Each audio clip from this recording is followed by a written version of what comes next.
My pregnant daughter-in-law wanted bone broth. After I set it on the table, she suddenly pursed her lips and frowned. Mom brewed it for so long, not drinking would be rude, but she secretly added a drug to induce miscarriage. If the baby has problems, I don't even want to live. When my son heard that, he truly believed I had drugged the soup and drove me back to the countryside. From then on I wasn't allowed to set foot in their little home. When my granddaughter was born, I took the money I'd been saving for a long time to see my daughter-in-law. Just as I handed over the red envelope, she started murmuring in her head again. Mother-in-law pretending to live simply? I heard she's been entangled with several rich old men and even caught some dirty disease. I won't touch that money, don't want to get infected. My husband turned pale and came home demanding a divorce, saying we'd lose face. I'm 60 and can only work 3 part-time jobs a day.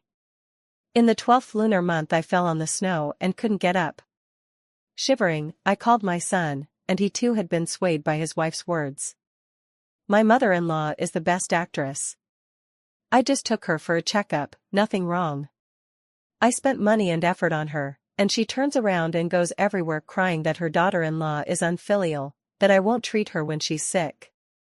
My son angrily hung up the phone. When he called again it went straight to busy tone. Before the ambulance arrived, I had already frozen to death from a heart attack, collapsed by the roadside. Even at death I couldn't understand how my life could end, like this. When I opened my eyes again, the bone broth on the table was still steaming, and my daughter-in-law's brows were knitted tight once more. But this time, she didn't know, I could hear her thoughts. I set the last plate of stir-fried vegetables on the table and called toward the inner room, Michael, Vivian, dinner's ready. Vivian came to the table, supporting her lower back. Ever since she got pregnant, I've been inventing new dishes for her every day. Even this pot of bone soup was made following the pregnancy recipes she gave me, meat so tender it melts with a pinch, and I skimmed off the fat until it was spotless. But the moment her eyes fell on the soup bowl, her mouth tightened and her brow furrowed. She looked as if she'd seen something filthy. My heart gave a jolt.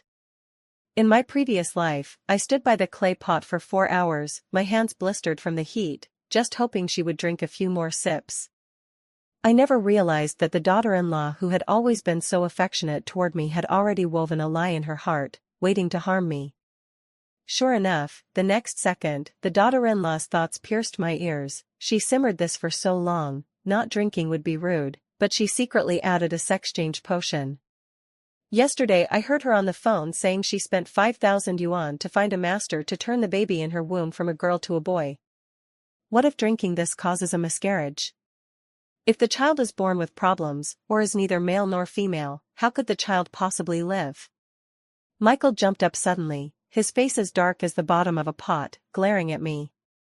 He didn't even ask a question, he stormed into the guest room and, before long, came out dragging a suitcase. With a clatter at the door, my reading glasses and jewelry box fell through the crack and scattered all over the floor.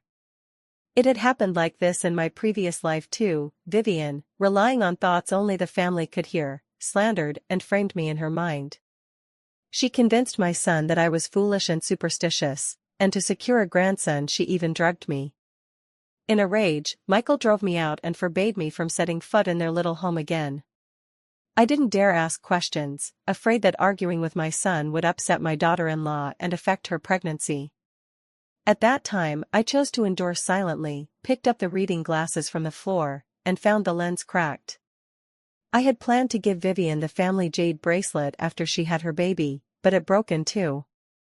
It was slipped to me by my mother-in-law on her deathbed. I wore it for decades, never even taking it off to bathe, and now it lies shattered in my son's hands. There were no buses home that night, so I spent the whole night hunched over in a convenience store, clutching my aching chest, dabbing my tears with a handkerchief from time to time. Now, looking at my son's bloodshot eyes, all I felt was a coldness in my heart like ice. Michael pointed toward the door and spat, "Mom. After what you did, just get out. You can stop looking after Vivian, don't come here ever again." I looked him straight in the eye and asked calmly, "What did I do that makes you send me away?"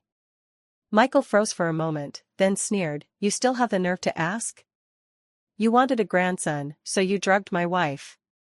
I didn't expect you'd be so backward and ignorant. You actually believe in uterus conjuring medicine? Other people's grandmothers pray for their children's health, but you go and drug the child. He grew more and more agitated, reaching out to shove me, trying to pull me toward the door. Now, get out immediately. Don't come near my wife and my child. When the child is born, I won't let him call you grandma, because you don't deserve it. Vivian was still playing the act, gently tugging Michael's arm, her eyes rimmed with red. Honey, don't be angry. Maybe Mom meant well, she just really wants a grandson. Michael, provoked by those words, grew even angrier. Meant well? She's trying to kill someone. In my past life I would have panicked at this point, only able to protest helplessly, getting more and more muddled and deepening my son's misunderstanding. But this time I raised my voice and said, word by word, fine, good. Call the police, dial 911 right now and tell them your mother poisoned your wife's soup. Demand that they bring forensic experts. Soups, the clay pot, the soup bowls, the spoons, the trash can and the residue in the drain, have them all sampled and tested. If they find illegal fertility drugs, I'll admit to whatever prison term it takes. If they don't find anything. I paused, my gaze sweeping over the young couple, fixing on Vivian's ashen face, and continued, then you two get out of my house. I had scraped together the down payment with my husband, and I'd been secretly subsidizing the mortgage for my son. They don't get to throw me out. Vivian froze, her voice weak. Honey, don't be impulsive, it could all be a misunderstanding. Michael put his arm around her shoulders and said softly, this time it was my mom who was wrong. I will never sweep things under the rug or deliberately favor my own mother. I promise to protect you and the baby, and I will keep that promise. Having said that, Michael took out his phone and dialed 911. The moment the call connected, I saw Vivian's hand tighten ever so slightly, a flicker of panic in her eyes. She probably hadn't expected that in this life I was no longer the pushover who would quietly endure everything. 3 days later, the test results arrived at the house. I opened the envelope and slapped the report stamped with a red seal onto the dining table with a sharp thud. Black and white on paper. Did you read it clearly? My voice was calm, carrying a power long suppressed. Slandering and defaming your own mother, this debt needs to be settled properly. When Michael saw the report, the shock on his face slowly shifted to embarrassment, then to an oppressive silence. He seemed unable to comprehend why this ironclad evidence pointed to the exact opposite truth. The soup contained nothing but nutrients, no other impurities. He hung his head, almost afraid to look at me. After a long while, he forced out a few dry sounds from his throat. Mom, I misunderstood you about this. As long as you didn't drug anyone, it's fine now. All right then? I almost laughed myself angry. Based on nothing more than Vivian's few venomous thoughts, he tossed me out like garbage, even trying to strip me of the right to be a grandmother. Now that the truth is out, he thinks he can erase the wrongs and hurts I suffered with a few light words? Misunderstanding? I repeated the word, my voice suddenly rising. Michael, you and your wife must apologize to me publicly in the family group. Explain everything exactly as it happened. My gaze swept over the apartment bought with half a lifetime's savings to give my son a home, and my heart turned to iron, and from today on you two are to move out of this house. My heart is completely cold now. I won't do you any more favors. Michael, I won't serve you anymore. Mom. Vivian immediately cried out. One hand clutched her stomach as if in pain, the other reached desperately to pull at me. Her eyes filled with hot tears in an instant, her expression utterly pitiful. Mom, please don't be angry, please don't argue with Michael. It's all my fault, my hormones are out of balance, I was overthinking. If you kick us out, where can Michael and I live? The baby can't be born in a rented room, can it? It's fine for Michael and me to endure hardship, but we can't make the child suffer. What a brilliant performance. In the last life, I was precisely deceived to the bone by that pathetic act. After my son sent me back to my hometown, my daughter-in-law called and coaxed me a few words. I felt sorry for her and the baby again, so while my son was at work I went to help my daughter-in-law tidy the house, wash clothes, and cook, leaving before my son got off. I gave silently, my son knew nothing, and my daughter-in-law never said a kind word for me. Michael still blamed me for being cruel, thinking I truly ignored them and the baby.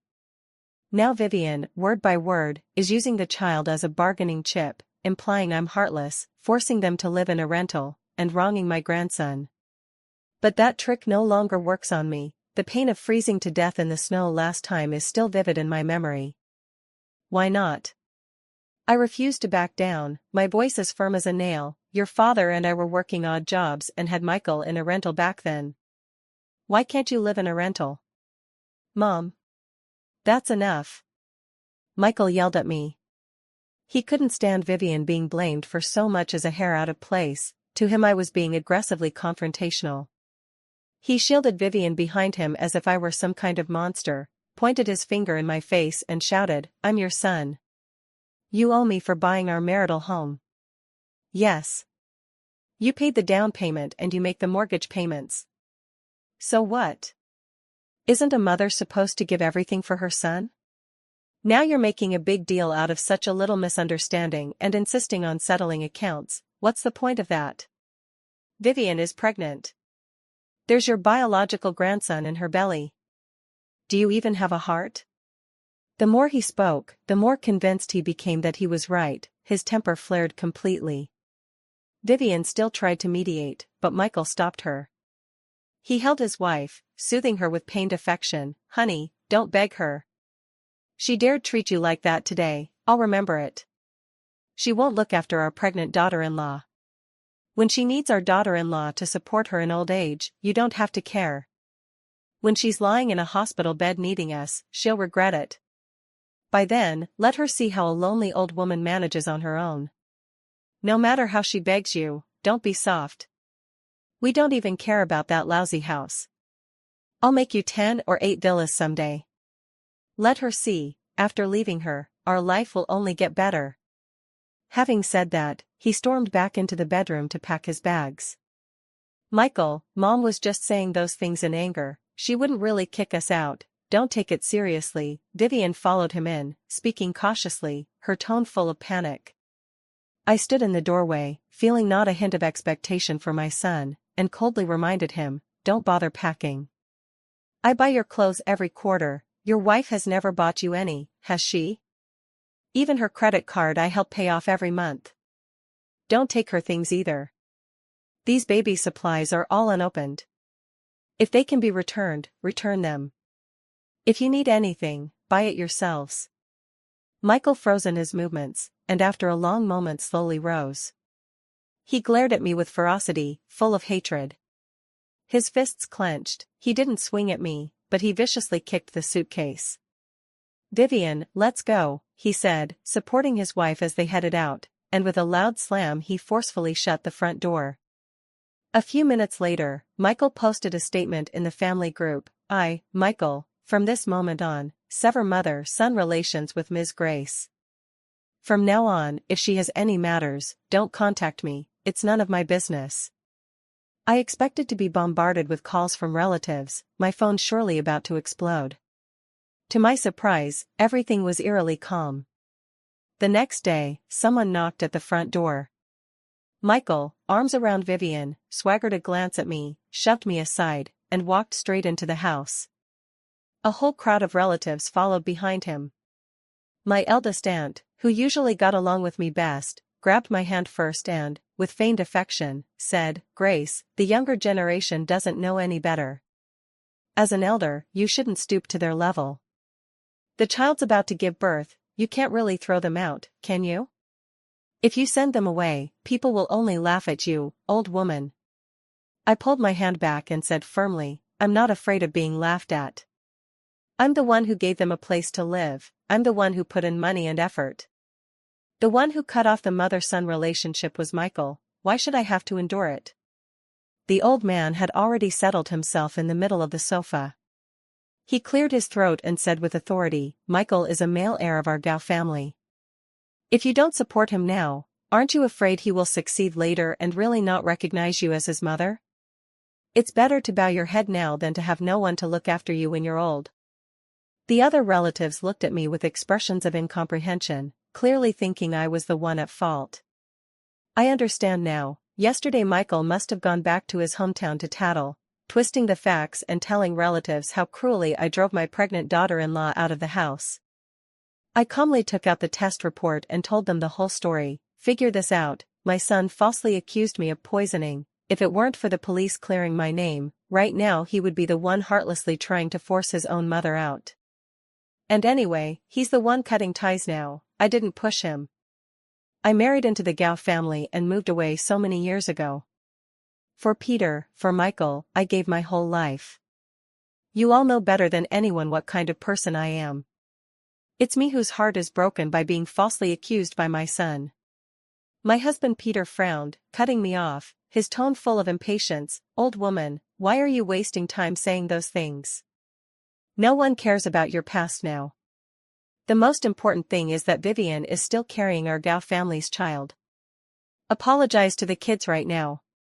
Let them come back to live here. This house was bought for my son to bring home a wife.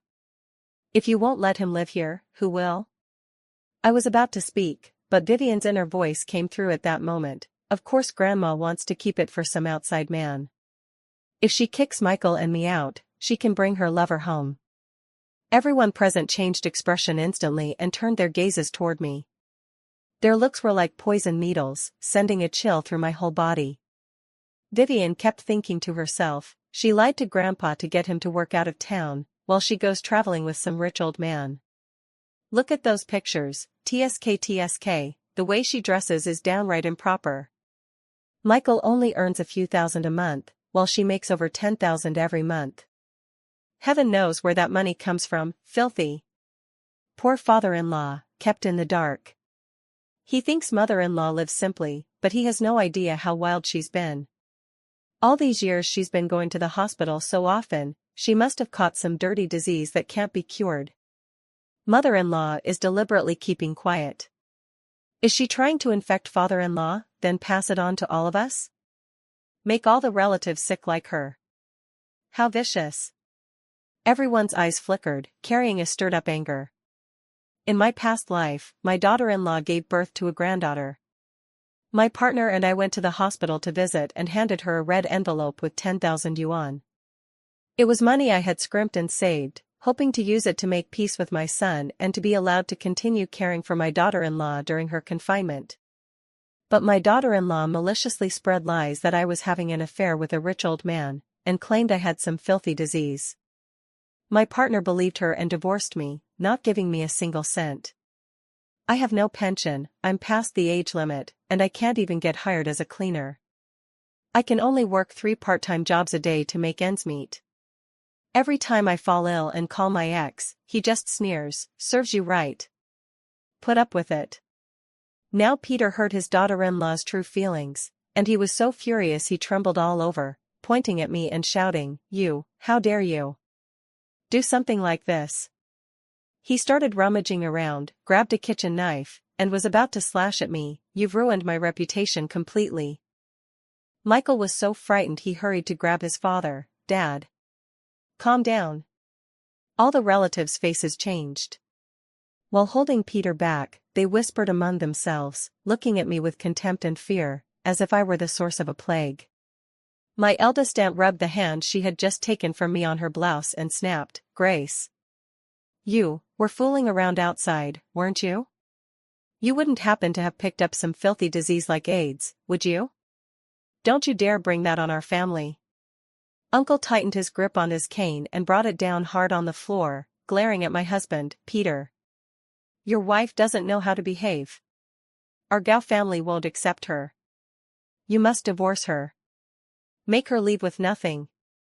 Amid the murmured insinuations about his being made a cuckold, Peter's dignity as a man lay in tatters. After Michael had his kitchen knife taken away, he broke free from those restraining him, stormed up to me, and threw a punch. "Grace. You slut. I wondered why you kept running off to the city hospital. Saying you were working as a caregiver to earn money. Turns out you were out stealing other people's men. Get out.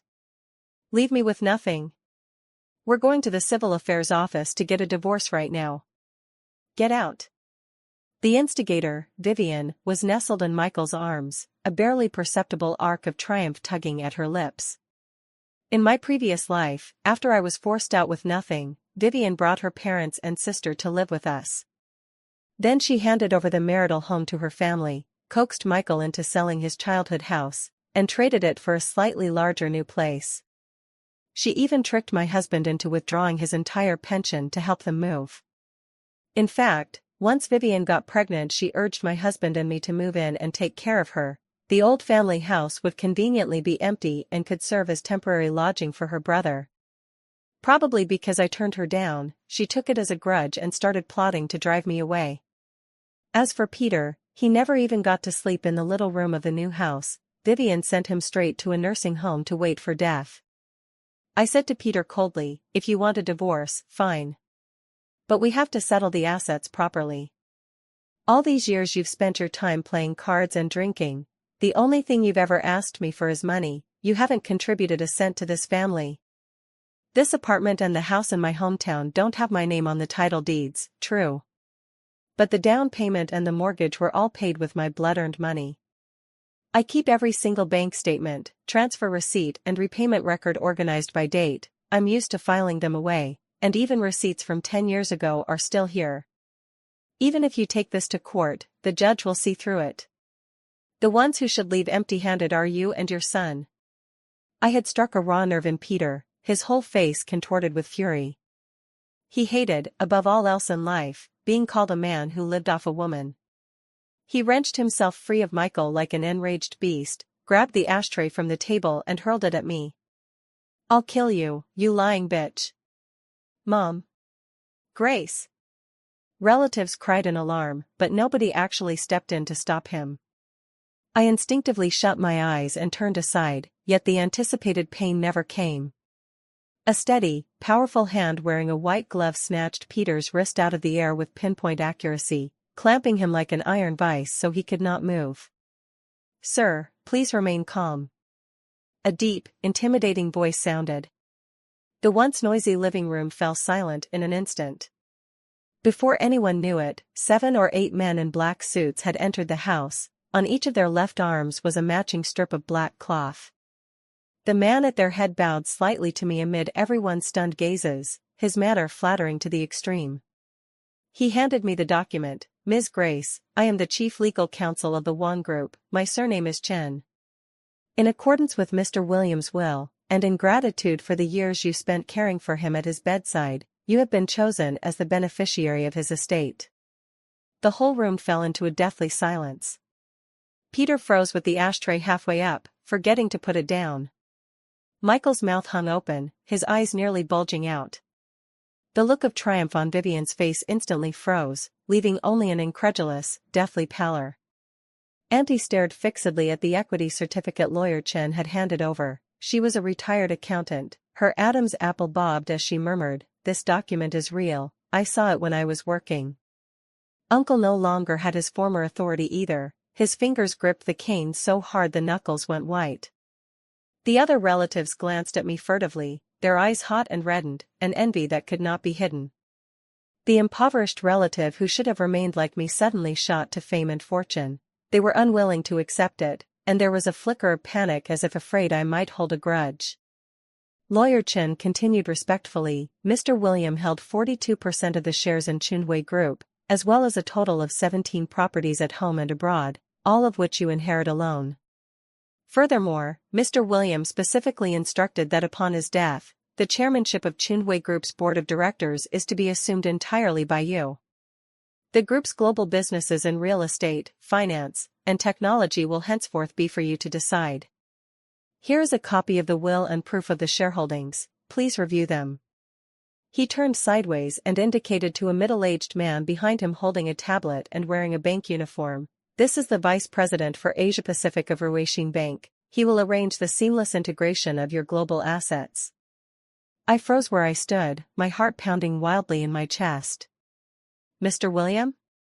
"The same, the lonely old man William I'd cared for at the private hospital as a nursing assistant for 7 years, with no children of his own?"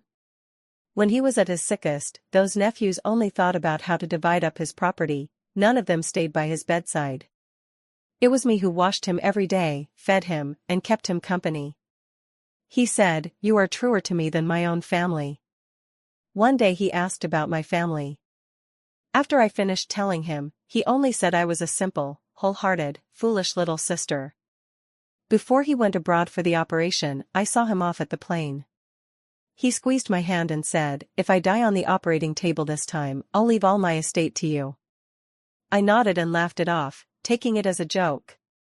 He actually, really left such a vast business empire to me, a former caregiver with no blood relation? At that moment, Vivian's sharp inner voice burst out again, uncontrollably, full of despair and jealousy. Impossible. This is absolutely impossible. How could my mother-in-law possibly know the chairman of some conglomerate? She's just an old woman from the countryside. My mom says she must have stashed away a lot, we should trick her into handing it over, but there's no way she's that rich. This must be a scam. Those people were hired actors by her. Yes. It has to be. The other relatives also found it hard to believe, jostling and pushing to drive him out. They were convinced it was all fake and refused to bless me on the chance I'd really struck it rich. Peter shouted in anger, "Stop acting. I don't know any of you, you barged into my house. I'm calling the police." Michael, his bravado thinly masking fear, yelled, "All of you get out. We have private matters to attend to. I don't care how much my mother paid you to put on this show, please leave now." Lawyer Chen pushed up his gold-rimmed glasses, his gaze cold as he looked at Peter and Michael, but he ignored them. He bent slightly and spoke to me with deference. "Ms. Grace, your future assets will undergo the most rigorous legal and financial audits. We still have a great deal of work to complete. The Rolls-Royce is parked downstairs, we're here to take you back to the firm. Also, based on our preliminary findings, your personal property was severely violated and treated unjustly during the marriage. In light of the current situation." He paused, his tone like a verdict. "As your lawyer, I advise you to formally initiate divorce proceedings. I will accept your retainer in full and help you recover all assets that were maliciously transferred or misappropriated. Including, but not limited to, this property, as well as all interests in the old family house, and all the marital community property you hold." He finally looked at the Gao family father and son, their faces drained of color, and at Vivian, who was almost fainting, and added, "As for slander, threats to personal safety, and other such actions, we have retained on-site audio and video recordings, and reserve the right to pursue legal liability." The ashtray in Peter's hand clattered to the floor, his legs went weak and he slumped down. Michael, as if his bones had been pulled out, staggered and braced himself against the wall to stay upright. The relatives who had been shouting for him to leave with nothing just moments ago now wanted nothing more than to slap themselves. I took a deep breath and stifled the tempest in my heart. My gaze calmly swept over those familiar yet ugly faces, and finally I gave Attorney Chen a slight nod. "Attorney Chen, thank you for your efforts. Let's go." I straightened the spine that life had bent in my last life.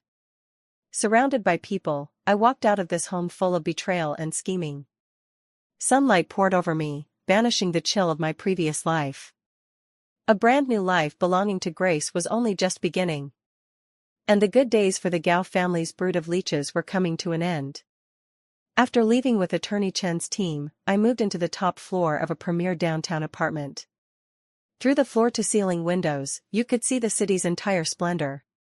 It was a world away from the old woman once scorned and excluded by her family in my former life. Lawyer Chen's team was incredibly efficient. Within 3 days, Peter received a carefully worded, well-referenced divorce agreement and a lawyer's letter demanding recovery of assets.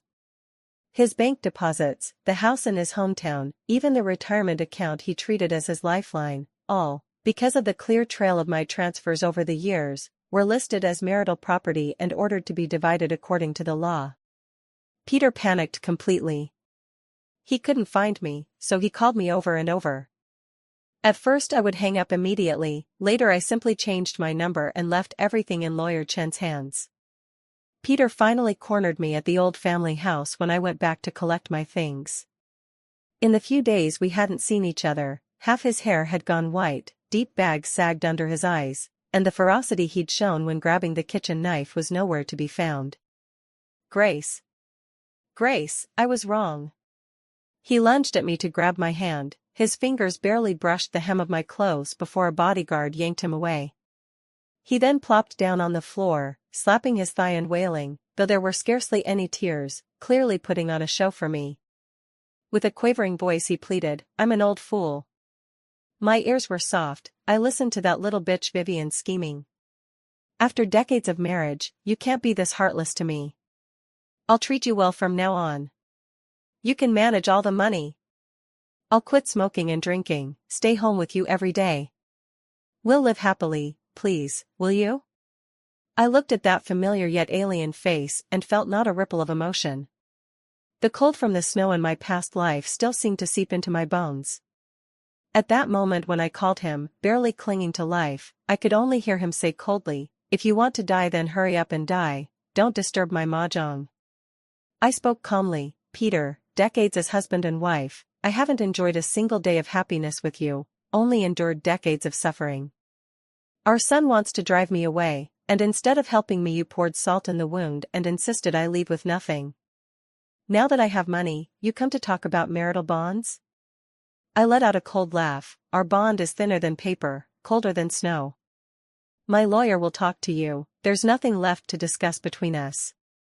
He collapsed to the ground, tears streaming down his face, clutching my thigh and crying out, "I was wrong. Wife, forgive me. We're so old, what divorce is there to talk about?" But I knew that his repentance now was nothing more than regret at having missed out on a fortune. That kind of contrition was so cheap it made me sick. I kicked his hand away, climbed into the luxury car, and let him wail loudly without looking back. Without my support, Michael and Vivian's days fell apart. I heard they wanted to move back to their hometown, but Peter refused flat out. The old man had no interest in helping them with the children, he wouldn't live with his son and daughter-in-law, only wanting to enjoy life alone. The couple could only rent, living in a rundown one-bedroom. How could Michael's meager salary support a family of 3? It had all depended on me working as a caregiver, giving him every penny each month, which allowed him to buy a marital home and marry Vivian. I was the one who let them enjoy that petit bourgeois comfort. Now it was up to him alone to support a pregnant wife with no job and the baby about to be born. His pressure suddenly increased, he began to grumble at work, offended his boss and colleagues, was given the cold shoulder and isolated, and could only blame fate. Vivian was in the late stages of pregnancy and needed care. Her mother had to help her son raise a grandson and couldn't spare any attention for her. Michael couldn't possibly hire a nursemaid for her, and far less could he take leave or quit his job to look after her personally. She could only order takeout every day, do housework with a large belly, looking haggard and drained, her face devoid of color. But soon Michael came to my apartment carrying the newborn, a thin, tiny granddaughter. He wore the down jacket I had bought him last year, the collar was worn and fuzzy, his shoulders hunched, making him look shabby and pitiful. Through the security office's access camera, his voice was hoarse, deliberately choking with emotion, "Mom. I know I was wrong. Look, Vivian gave you a lovely granddaughter, she can't be without her grandmother. Can you bear to see her start out poor at such a young age? It was always Vivian's fault before, I've already scolded her. Mom, tell the security guard to let me up, let me hold the baby, she looks like me when I was little. He even tried to use memories to move me, Mom, do you remember? When I was a kid I was always naughty, and you protected me so Dad wouldn't beat me, you've always loved me most, didn't you? Have you forgotten? My dad only thinks about himself now, he doesn't care about our hardships at all. I only realize now that you're the only one who truly cares about me. You have so many assets now, handling them alone must be such a burden. Let me help you.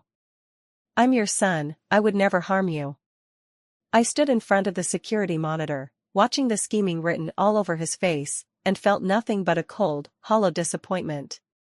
He hadn't brought a child, hadn't brought kinship, he'd brought a tool. What he coveted wasn't me, it was my money.